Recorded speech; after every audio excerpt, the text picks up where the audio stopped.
Então, boa tarde de novo. Como eu disse há pouco, o nosso tema de hoje é esta expressão que por vezes utilizamos e que já vamos estudar um bocadinho mais em pormenor. Se fosse um homem de bem, teria morrido.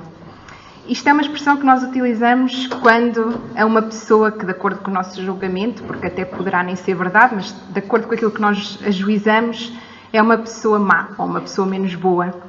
E é aquela pessoa que, por doenças que tenha, por acidentes que passe, parece que se safa sempre. Nada lhe acontece. Há uma outra expressão que também se costuma usar, que é vaso ruim não quebra. Também usamos, às vezes, também dizemos, quando acontece assim algo de mau a uma pessoa boa, nós costumamos dizer: há tantas pessoas no mundo que não fazem cá falta nenhuma e logo tinha que acontecer a este, que é uma pessoa tão boa. Então nós tiramos sempre estes juízos, ajuizamos, julgamos.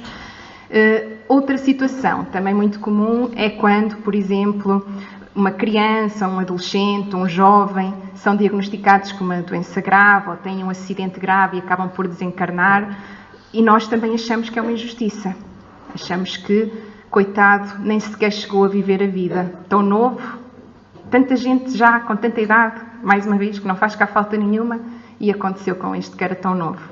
Então, o Evangelho segundo o Espiritismo, no capítulo 5, item 22, contém lá um texto que não é muito grande, por isso vai dar para o lermos na íntegra hoje, mas que, apesar de não ser muito grande, traz-nos várias reflexões e vários ensinamentos, como nós podemos ver, acerca deste tipo de expressões que nós usamos. Muitas vezes não é por mal, mas vai-nos falar do que é que o Espiritismo diz em relação a estas expressões que nós usamos. Então, vamos começar por ler o texto.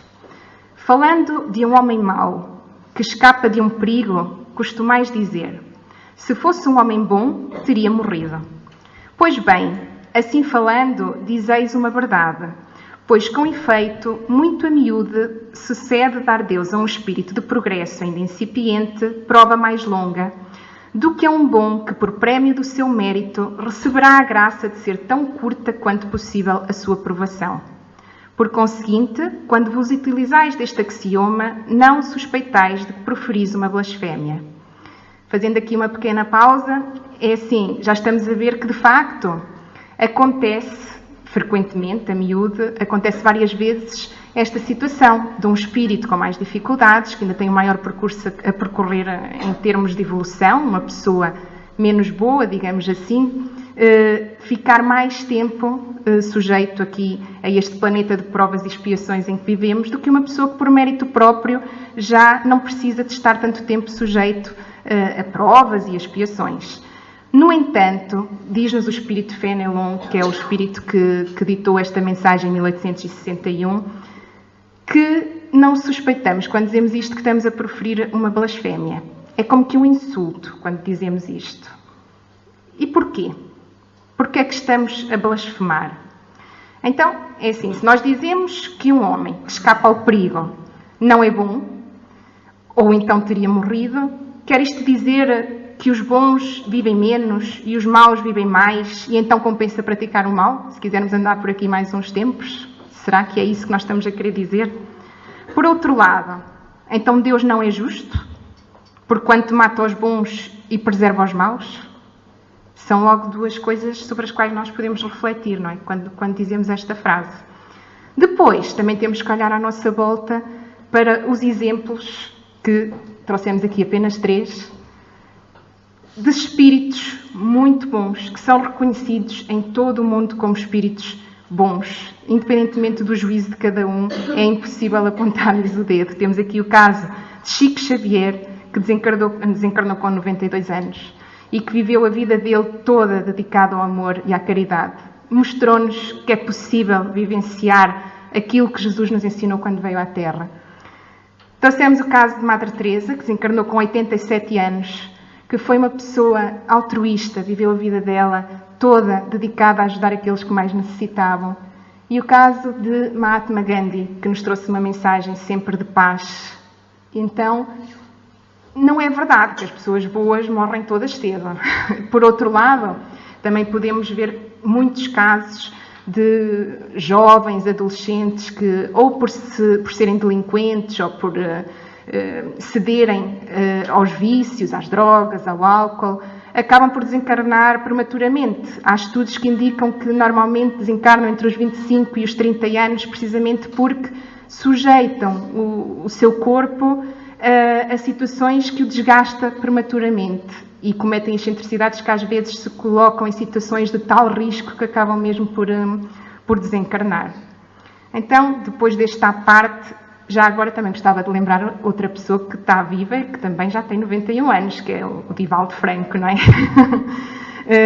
Pronto, depois desta parte vamos então continuar com a leitura do texto do Evangelho segundo o Espiritismo. Se morre um homem de bem, cujo vizinho é mau homem, logo observais, antes fosse este, foi aquilo que eu disse há bocado, não é? Antes fosse aquele que é pior, enunciais uma enormidade. Porquanto aquele que parte concluiu a sua tarefa, e o que fica talvez não haja principiado a sua. Porque então haveríeis de querer que ao mal faltasse tempo para terminá-la e que o outro permanecesse preso à gleba terrestre? Que diríeis se um prisioneiro que cumpriu a sentença contra ele pronunciada fosse conservado no cárcere, ao mesmo tempo que restituíssem à liberdade um que a esta não tivesse direito? Ficai sabendo que a verdadeira liberdade para o espírito consiste no rompimento dos laços que o prendem ao corpo e que, enquanto vos achardes na terra, estareis em cativeiro. Habituai-vos a não censurar o que não podeis compreender e crede que Deus é justo em todas as coisas.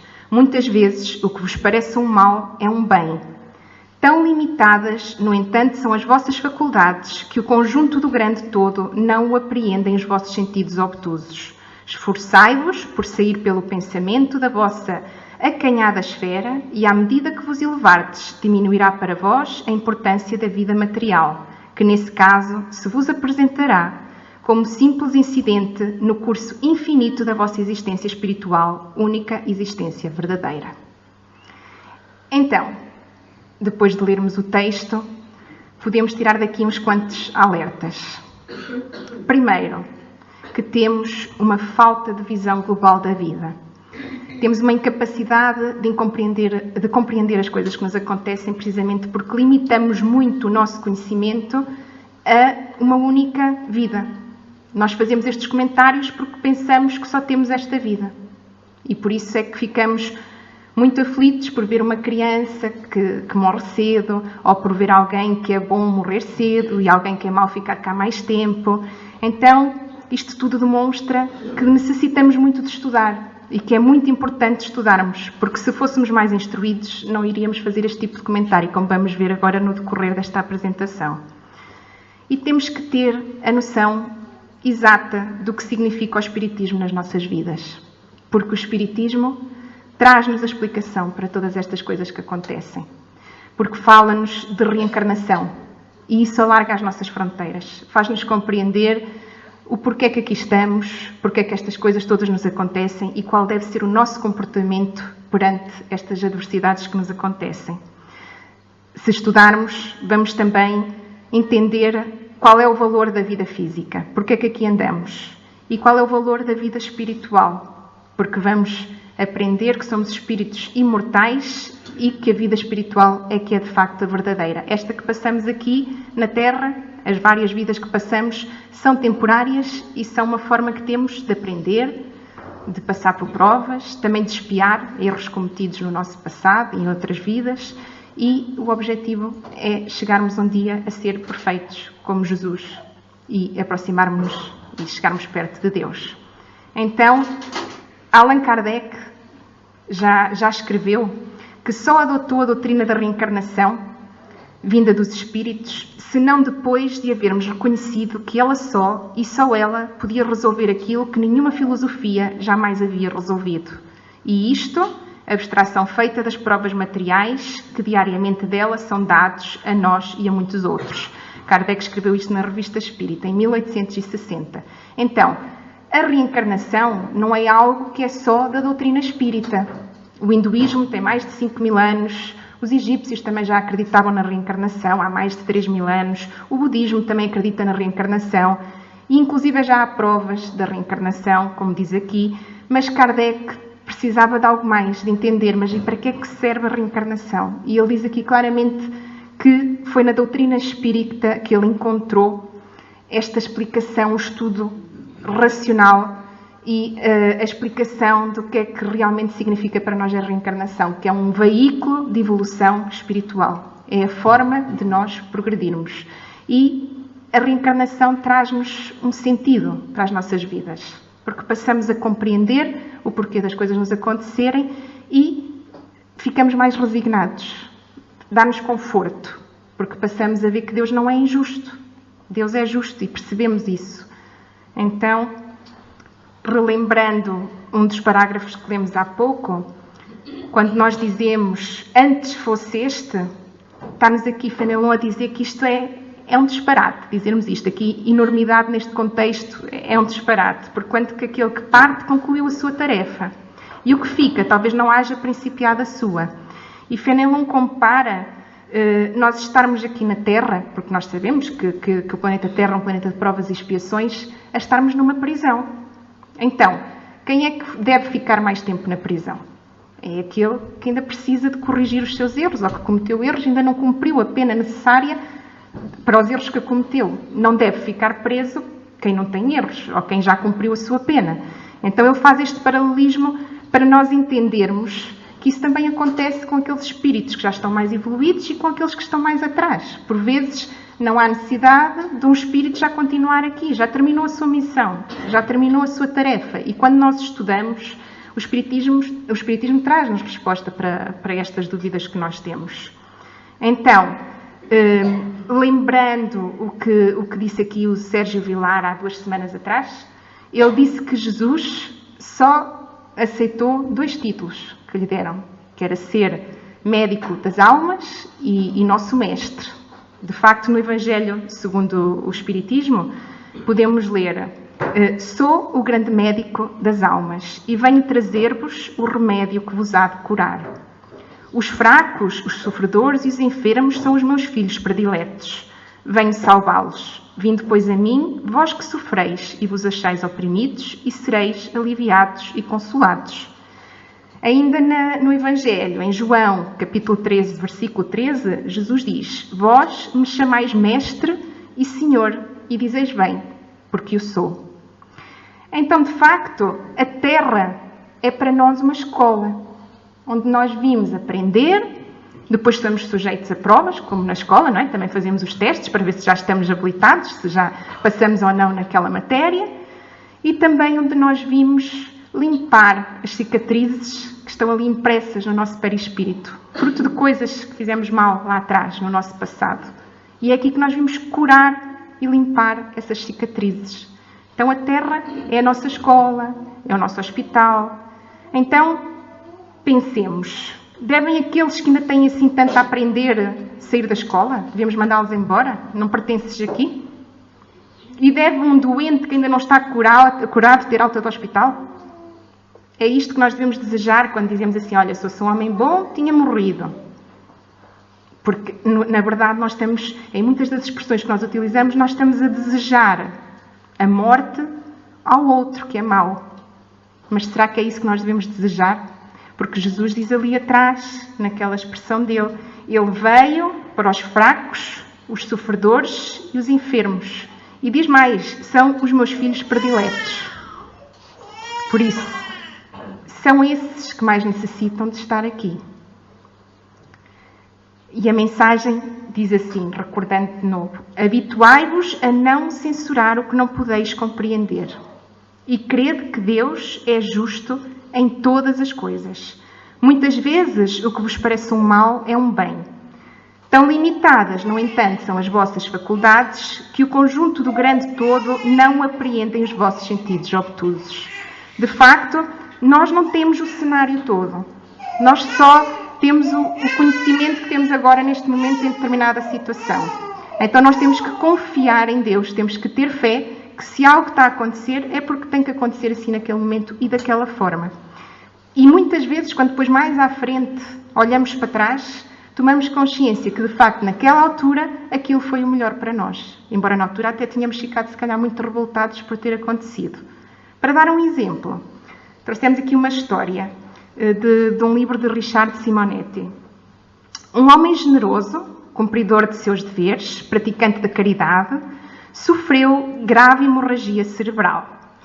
Embora contando com as preces e vibrações de toda uma comunidade espírita sob a sua direção, veio a falecer. Os familiares questionavam angustiados até que ponto compensaria dedicar-se tanto. As suas dúvidas foram desfeitas quando um mentor espiritual os informou que o falecido tinha por programação kármica a ocorrência de graves limitações físicas em existência vegetativa. Em face de seus méritos, a misericórdia divina o liberara da penosa situação, transferindo-o para o mundo espiritual. Então, apesar de ser um dirigente da casa espírita, de ser amado por todos, de ser generoso, de praticar a caridade, acabou por falecer com esta hemorragia cerebral, apesar das preces. E então as pessoas, apesar de serem espíritas, apesar do conhecimento, nós duvidamos sempre, não é? Como é que é possível? Porque ele... E então os espíritos depois esclareceram que ainda era para ser pior. Dali para a frente ele iria ficar limitado fisicamente, em estado vegetativo. Mas por todos os seus méritos, por tudo aquilo que ele conseguiu, isso foi-lhe poupado e ele regressou ao mundo espiritual, à vida verdadeira, e ficou sem qualquer limitação. Então isto é muito confortante, porque nós sabemos que ainda temos poder de mudar o nosso futuro, não é? Mesmo que tenhamos feito coisas que sabemos que foram menos boas, no resgate de débitos kármicos, a moeda da dor pode ser substituída pela moeda do amor, que adquirimos com a prática do bem. Então, a nossa dor pode ser aliviada pelo amor. Praticando o bem, nós podemos aliviar a nossa pena, digamos assim, e sair um bocadinho mais cedo da prisão. Então, esforçai-vos por sair pelo pensamento da vossa acanhada esfera e, à medida que vos elevardes, diminuirá para vós a importância da vida material, que, nesse caso, se vos apresentará como simples incidente no curso infinito da vossa existência espiritual, que é a única existência verdadeira. Então é assim, no roteiro sistematizado para estudar o Evangelho, que nos dá orientações de como estudarmos o Evangelho segundo o Espiritismo, pergunta assim: então, mas com esta passagem que acabámos de ler, que diminui a nossa importância na vida material, será que nós não ficamos depois completamente aliados do meio em que vivemos? Se nós pensarmos assim, só tenho que me preocupar com a parte espiritual, a vida material interessa pouco, não é a verdadeira. Então será que isto não me pode induzir a isolar-me, a pensar que só tenho que evoluir espiritualmente sem pensar em mais nada? Será que é isto que nos estão a querer dizer aqui na passagem? E a explicação que é dada é que nos compete, como em tudo na vida, manter o equilíbrio. Viver no mundo sem nos acompliciar com os seus vícios e procurar as realidades espirituais sem fugir às realidades da vida espiritual. A grande virtude não consiste em repelir os prazeres que a nossa condição humana nos permite. Basta que conduzemos as nossas ações com base no discernimento e tudo façamos nos reportando ao Criador. Então, nós não temos que abdicar dos vários confortos que a vida terrena nos proporciona, desde que haja equilíbrio, sem exageros. Por isso, nós podemos, na mesma, desfrutar das coisas. Nós temos é que conseguir balancear o equilíbrio entre o que é material e entre a nossa progressão espiritual. E como façamos tudo reportando ao Criador. Se a nossa consciência, se estivermos de bem com a nossa consciência, se acharmos que estamos a fazer, seguindo o roteiro que Jesus, que é o nosso mestre e guia, nos ensinou, é porque estamos aí no bom caminho. Então esta passagem também nos faz um convite à nossa reforma íntima. Convida-nos a fazermos um plano de vida, a sermos pessoas boas, a sermos homens de bem. Então podemos perguntar, e exatamente o que é isso de ser um homem de bem? Também está a resposta no Evangelho segundo o Espiritismo, no capítulo 17, item 3. O verdadeiro homem de bem é aquele que pratica a lei da justiça, de amor e caridade, na sua maior pureza. Interroga a sua consciência sobre os próprios atos, Pergunta se não violou essa lei, se não cometeu o mal, se fez todo o bem que podia, se não deixou escapar voluntariamente uma ocasião de ser útil, se ninguém tem do que se queixar dele, enfim, se fez aos outros aquilo que queria que os outros fizessem por ele. É como nos disse Santo Agostinho, não é? É à noite, vamos fazer uma reflexão, vamos falar com nós próprios e perguntar: será que hoje magoei alguém? Será que podia ter feito alguma coisa melhor que aquilo que fiz? E não é fácil, vai ter que ser assim, passinhos pequeninos, mas a pouco e pouco vamos corrigindo, se calhar vamos repetir várias vezes o mesmo erro. Mas é importante que mantenhamos a pergunta todos os dias, para conseguir ir melhorando. E depois, temos que nos lembrar, está aqui uma parte muito importante, que é escapar-nos voluntariamente de uma ocasião de sermos úteis. Porque o Espiritismo ensina-nos que o simples facto de não fazermos o bem já é fazermos mal. Se nós podemos ser úteis a alguém, ou em alguma situação, e não o fazemos de forma voluntária, já estamos a fazer o mal. Então, tem fé em Deus, na sua bondade, na sua justiça e na sua sabedoria, e sabe que nada acontece sem a sua permissão e submete em todas as coisas à sua vontade. Por isso, a base de tudo é termos fé. É sabermos que Deus não erra, Ele é justo. Por isso, encaremos, que é assim que também o Espiritismo nos ensina, as situações como aprendizagem, como temos que passar por elas, porque de alguma forma, segundo a lei de causa e efeito, nos colocamos na situação de ter que passar por elas. Devemos buscar valores que nos despertem para as realidades espirituais, cultivar pensamentos elevados e procurar viver de acordo com o Evangelho. Lá está, é seguir os ensinamentos de Jesus e manter os pensamentos elevados, sermos otimistas. Então, em Missionários da Luz, André Luiz, pela psicografia de Chico Xavier, diz-nos que, em geral, quase todos nós, em regressando à esfera carnal, perdemos oportunidades muito importantes no desperdício das forças fisiológicas. E André Luiz sabia bem do que estava aqui a escrever, não é? Porque ele próprio passou por isso, é a sua experiência pessoal. Na encarnação que ele teve na Terra antes de escrever Missionários de Luz, ele tinha sido médico e ele próprio, apesar de ser uma boa pessoa, porque ele atendeu a muita gente, até muitas vezes sem levar dinheiro, porque sabia que as pessoas não tinham possibilidades para pagar, mas pronto, cometeu excessos na comida, na bebida, fumava. Daí que quando ele chegou ao mundo espiritual foi considerado um suicídio involuntário, porque ele desgastou as suas forças. E então ele sabia do que falava quando nos dizia que perdemos oportunidades muito importantes no desperdício das forças fisiológicas. Perambulamos por lá, fazendo alguma coisa de útil para nós e para outrem, mas por vezes desprezamos 50%, 60%, 70% e frequentemente até mais das nossas possibilidades. Isto visto assim é um bocadinho preocupante, porque ele está-nos a dizer que por vezes desperdiçamos mais de 70% do nosso tempo nesta reencarnação não fazendo nada de útil. Em muitas ocasiões, prevalece ainda contra nós a agravante de termos movimentado as energias sagradas da vida em atividades inferiores que degradam a inteligência e embrutecem o coração. Lá está, às vezes, além de não sermos úteis e não fazermos o bem, ainda fazemos coisas que não devíamos fazer. Aqueles, porém, que mobilizam a máquina física à maneira do operário fidelíssimo, conquistam direitos muito expressivos em nossos planos, no plano espiritual. Aqueles que fazem tudo certinho, que aproveitam o seu tempo ao máximo cada vez que vêm aqui, diz André Luiz que se chamam os completistas, é o completista, que são aqueles trabalhadores leais e produtivos e que podem escolher à vontade o corpo futuro. Isto é muito interessante. Quando lhe apraz o regresso à crosta em missões de amor e iluminação. Podemos nós próprios escolher o nosso corpo, que vimos futuramente, para podermos fazer da melhor forma aquilo que queremos fazer como os outros, como com certeza terão feito Chico Xavier e Madre Teresa de Calcutá, não é? Que mostrámos aqui há bocado. Então, ou recebe veículo enobrecido para o prosseguimento das suas tarefas. Também podemos escolher o nosso corpo para prosseguir a nossa evolução. Podemos não vir em missão, podemos vir para passar por provas, por expiações e progredirmos em frente, a caminho de círculos mais elevados de trabalho. Chico também disse que a questão mais aflitiva para o espírito no além é a consciência do tempo perdido.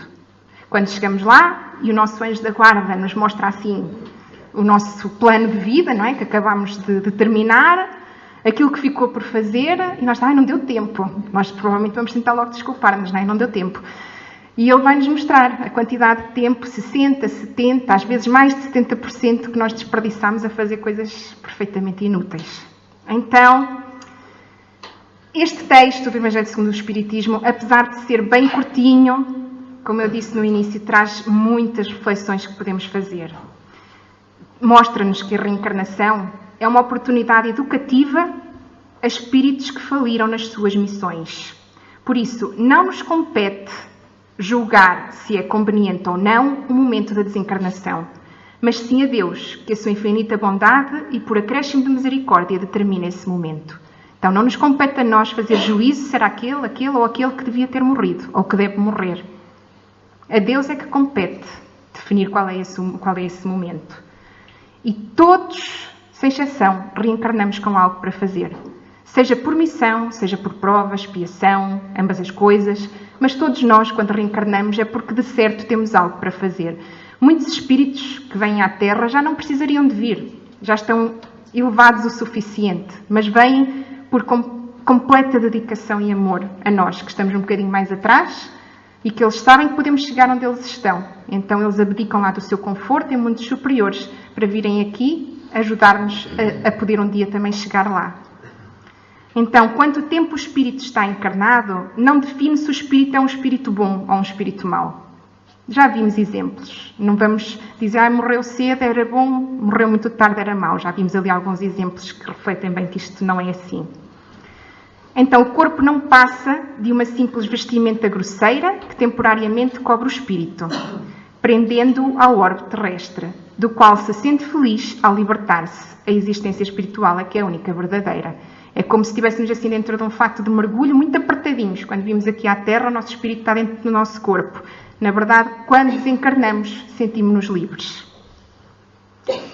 A vida física, quando vivida segundo os padrões éticos do Evangelho de Jesus, é abençoada oportunidade de progresso para o espírito. Quando aproveitamos bem o nosso tempo, podemos ter a certeza que não foi uma reencarnação que desvalorizamos. Depois, ao ouvir uma palestra na preparação desta apresentação, ouvi esta frase e tocou-me assim bem fundo. E então gostava de partilhar com vocês, porque Jesus vê-nos no nosso futuro. Ele sabe que um dia também seremos espíritos perfeitos. Nós é que não nos conhecemos ainda. É muito bonito e muito reconfortante e dá-nos muita confiança esta frase pequenina. Jesus vê-nos no nosso futuro. Quando Judas traiu Jesus, Jesus não mudou de todo os sentimentos que tinha por ele. Olhou com ternura como fez com todos quando passou pela terra. Então, porquê? Porque Jesus já via Judas no futuro. Ele sabia que Judas também ia lá chegar um dia e ser como ele e como nós todos iremos ser. Quando Pedro negou a Jesus 3 vezes, Jesus sabia o espírito magnífico que era Pedro. Pedro é que ainda não sabia naquele momento. E Judas também não, que se suicidou com remorsos daquilo que tinha feito. Mas Jesus já sabia, naquele preciso momento, como eles iriam ser no futuro. E Ele sabe de cada um de nós como é que nós vamos ser no futuro. Nunca duvida de nós. Nunca deixa de nos olhar com ternura, com carinho. E Ele sabe que nós somos capazes. Nós é que não sabemos ainda. Por isso é que falámos atrás do convite à reforma íntima. Porque temos que acreditar que somos capazes e se tivermos fé e acreditarmos, vamos progredindo. Então, gostaria ainda de partilhar aqui um caso do livro de Ramiro Gama, Lindos Casos de Chico Xavier. É para terminar, é um caso de um ateu e é uma pequena história que exemplifica bem tudo o que aqui acabamos de falar. Em certa localidade do interior de Minas Gerais, morava um ateu incorrigível. Era casado com linda e digna mulher e possuía um único filho que contava 12 anos e se constituía o seu maior tesouro. O ateu, tanto quanto possível, não perdia a oportunidade de revelar seu ateísmo doentio, como que zombando da crença alheia. Sua prendada esposa o advertia quase sempre sem proveito. Continuava negando a Deus, multiplicando o seu ouro e adorando o seu filho único. Quando menos esperava, a morte veio, silenciosa, e levou-lhe o filho, entristecendo o coração materno e enchendo de desprezo o coração do ateu. Passaram-se 2 anos. O ateu, agora magro e pobre, sem a esposa, que também fora levada para o além, sentia-se só e doente. A conselho de alguns amigos, bater à porta de vários templos, até que numa tarde abençoada foi ter uma sessão espírita. Aí começou a receber os primeiros socorros. Seu coração, trabalhado pela dor, perdera as vestes negras da vaidade e do orgulho. E numa noite, quanto mais se mostrava convicto da verdade espírita, o filho incorpora-se num médium e lhe fala: meu pai, como me sinto feliz em vê-lo aqui. Como demorou a encontrar a grande estrada. Graças a Deus que veio. Mas foi preciso que eu e a minha mãe pedíssemos muito a seu favor para que o Pai do Céu nos atendesse. E vou contar-lhe uma historieta que um dos meus mentores me contou com relação ao nosso caso. Numa aldeia da Índia vivia um fazendeiro rico que se especializara na criação e seleção de animais. Possuía grande quantidade de vacas reprodutoras de boa qualidade. Era um homem bom e prestativo. Desejava ajudar a todos os seus irmãos de romagens na terra e assim resolveu partilhar sua obra com os seus vizinhos de outra aldeia que limitava com seus rumos por um pequeno rio. Mandou selecionar alguns bois e uma vaca que possuía um bezerro único e os enviou aos seus companheiros, mas na passagem do rio, então alvitrou. Todos os bois passaram, menos a vaca e o bezerro. Tudo foi tentado sem proveito. Alguém então alvitrou: amarrem o bezerro e atravessem com ele o rio, que a vaca acompanhá-lo-á. De facto, a vaca, vendo o filho amarrado, berrando, pedindo-lhe socorro atravessando o rio, não se fez de rogada e também o atravessou. Aí está, meu pai, a lição preciosa que a historieta nos dá. Foi preciso que eu fosse também amarrado pela enfermidade e jogado no rio da morte, para que o Senhor atravessasse o rio do preconceito e viesse até mim e sentisse, como está sentindo comigo, a vida verdadeira e, deste modo, iniciasse o resgate das suas faltas. Louvado seja Deus! Então, muitas vezes, isto acontece na vida real. É pela dor, muitas vezes mesmo, é pela dor que nos aproximamos de Deus. É pela dor que voltamos ao caminho certo. É pela dor que procuramos, seja uma casa espírita, seja outro templo de outra religião, e é pela dor que começamos a estudar, que começamos a compreender o verdadeiro significado da vida. E então, às vezes, há estes espíritos que vêm assim só para nos ajudar. São espíritos nossos amigos lá, já no plano espiritual, e combinam connosco vir assim, uma existência curtinha, só para nos levar para o caminho certo. Nem é que precisassem de cá vir. Não é sempre assim. Por vezes também têm que vir acabar algo que não fizeram numa vida passada. E então juntam-se ali as duas provas, pronto. Mas muitas vezes há espíritos que vêm só para ajudar o outro a ir para o caminho certo, a ver se ele não desperdiça essa reencarnação. Então, não vamos olhar assim para estas situações todas que nos rodeiam como injustiça, porque Deus é justo.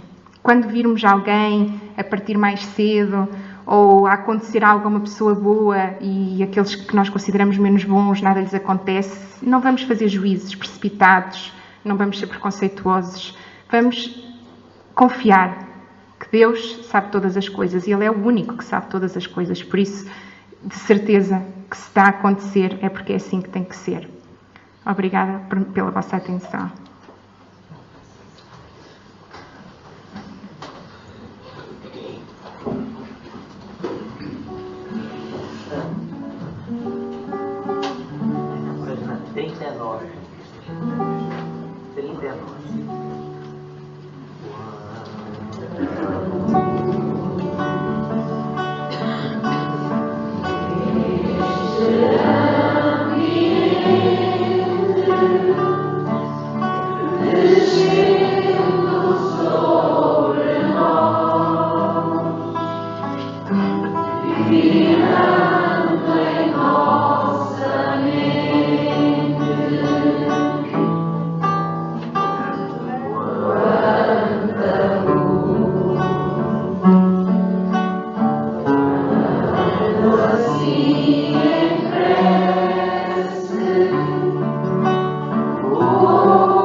seguiam Cristo a pregar. O sol já se deitava no horizonte, poluindo a tarde pechoar. Aquela gente consolada e confiante seguia o Mestre feliz a meditar. Aquela gente consolada e confiante seguia o Mestre feliz a meditar.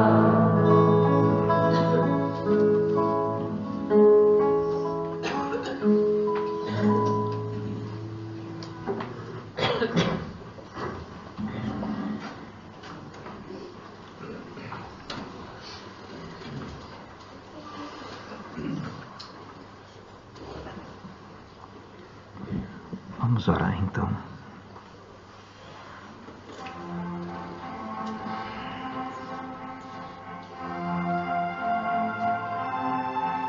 Senhor Deus, nosso Pai, Criador do Universo, querido amigo Jesus, médico e mestre, Maria, Mãe de Jesus, Mãe por extensão de todos nós, queridos benfeitores espirituais, nobres anjos de guarda, que nos inspiram e nos amparam os passos na jornada terrestre e espiritual. Queridos benfeitores espirituais da nossa casa, eis que agradecemos as lições que nos chegam ao coração, convocando-nos a reflexões profundas e maduras. Quantos de nós aqui nos revemos?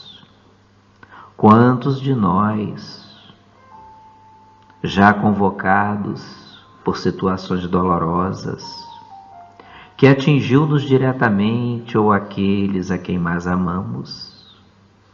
Quantos de nós que questionamos os desígnios divinos, as leis divinas?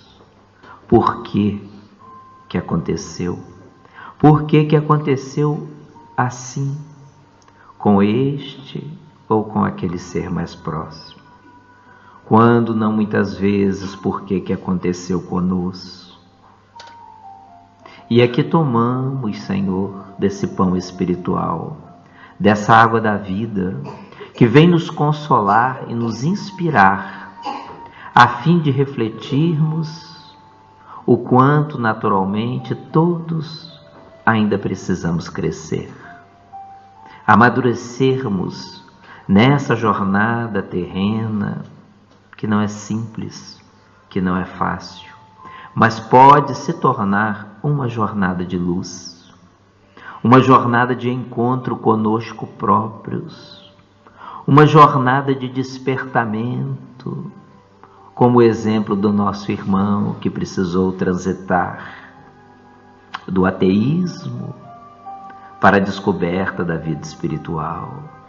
Quantos de nós, Senhor, depois de trazermos os olhos fechados e lavado pelas lágrimas da dor, abrimos a perspectiva da possibilidade de encontrarmos uma mensagem que nos fala de vida em abundância. Que nos fale, Senhor, de esperança, de paz, de que em verdade nós não perdemos para sempre os nossos seres amados, apenas nos distanciamos temporariamente, num até breve, pois que nos reencontraremos naturalmente, mais cedo ou mais tarde. Muito obrigado, Senhor Jesus, inspirando-nos e esclarecendo-nos, para que não venhamos mais a tentar compreender a vida com os simples olhos do entendimento material. Quanto a nós, que por vezes já passamos por acidentes graves, por enfermidades terríveis, por situações que à nossa volta todos se surpreendem, como nós sobrevivemos, como nós prosseguimos. Que possamos assim, diante dessa luz espiritual, compreender que a nossa tarefa na Terra ainda não se encontra encerrada.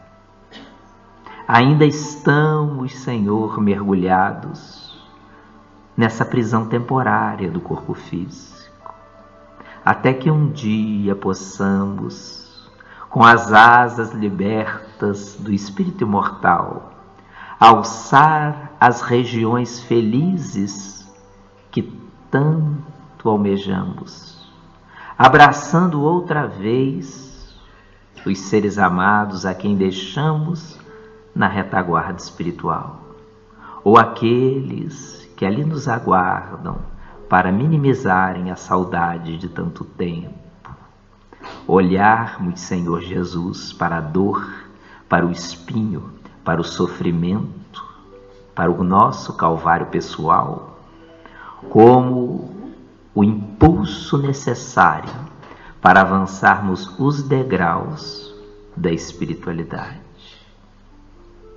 Que possamos levar não apenas o conhecimento, mas esse magnetismo, essa paz aqui sentida, ao nosso lar, aos nossos locais de trabalho, levar aqueles com quem convivemos, com quem partilhamos os dias e as noites, a alegria de estar contigo. Assim nos despedimos, Senhor Jesus, rogando que envolva aqueles irmãos espirituais que encontram-se eventualmente em nossa companhia, que também eles possam se sentir tão renovados e alimentados como nós. Fica conosco, querido amigo Jesus, abençoando-nos agora e sempre. Assim seja.